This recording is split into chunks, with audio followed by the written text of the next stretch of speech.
All my life, I wanted to be a reporter.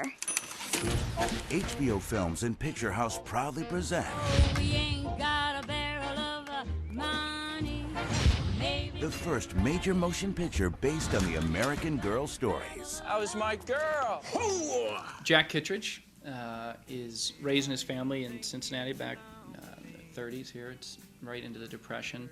Trying to stay above water here with his business, but you know, it's interesting because you're always trying to protect your kids from bad news or the harsh realities of life, and he's trying to do that as best he can. But his daughter catches him at a soup kitchen, you know, getting food, and he loses his car dealership, and he's forced to leave for Chicago to find work. And you know, he kind of has to have that talk with his daughter. You know, it's funny, the book that this is based on, these little books they have for the American Girls, it's like a little history book. That's the way they write them. And there's so much information in there and photos, and they explain everything that was really helpful.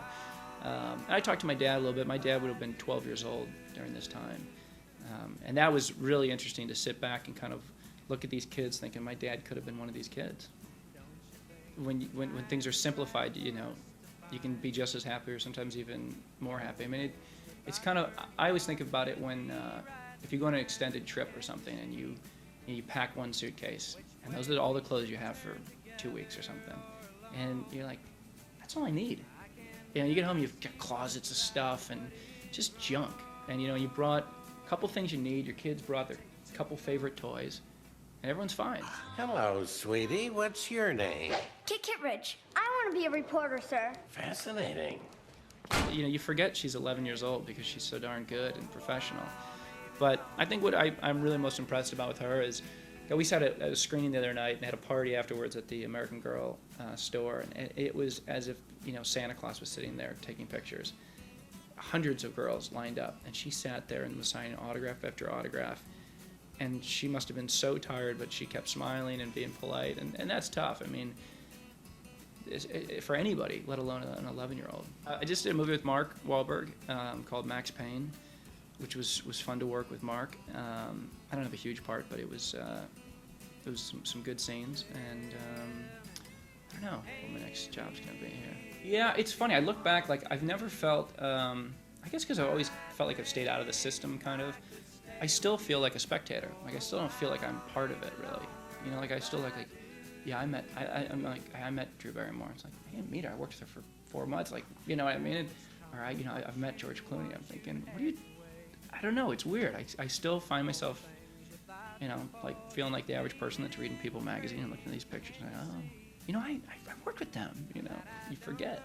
I hadn't seen Matt Damon in a long time, and we ended up working on some charity event or whatever, and you know, it was just the two of us talking. It was, you know, like, you know, you just hadn't seen somebody in a while. But then when you get out, you like see the hysteria. You're like, wow, okay, this has gotten a little weird. You know what I mean? Well, it's interesting that, you know, I was just kind of got out of the gates a little earlier than the rest of them. I mean, if I look at, you know, Matt Damon's having his kids now. Mark Wahlberg, I just worked with, is having his third.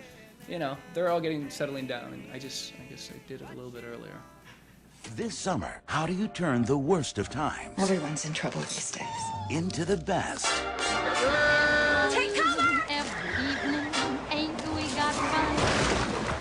Whoopsie-daisy! You know, the Batman stuff, like my little 5-year-old boy, it's so cute. He's so into it, you know, like, and it kind of ebbs and flows. Like, they'll forget about it, and then all of a sudden, they'll find a Batman down and say, I want to watch Batman. And they'll put on the movie. And right now, there's like a scene in the movie where I'm doing the laundry or something, and he thinks it's the coolest thing. So, like, I'll see him, you know, I go to his t-ball game, and he'll get a hit, and he'll be on first base, and he'll be looking for me in the crowd, and I'll see him, and he'll go, and he'll, like, try and do the little, you know, thing, and I'm just, and people are looking at me in the crowd, like, because I'm doing it back to him, like, what are you doing? And I'm thinking, it's a long story. Yeah. I've had my time in that suit. I've had my time in that. I still have the suit, actually, but I'd do another one, but, I mean, another, you know, action film, action figure movie, but I don't think so. I mean, I've been there, done that, I guess. It just got to be exhausting. Like, it was nonstop from one job to the next, one press junket to the next. I thought, boy, you know, what's the point of having all the success if you don't get to enjoy your life? You know, and I think that's the thing that stuck out most for me.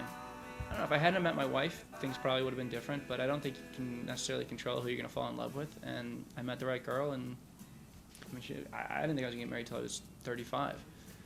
you know, following my dad's footsteps. But I met her, and that was it. It's fresh, it's new, it's real.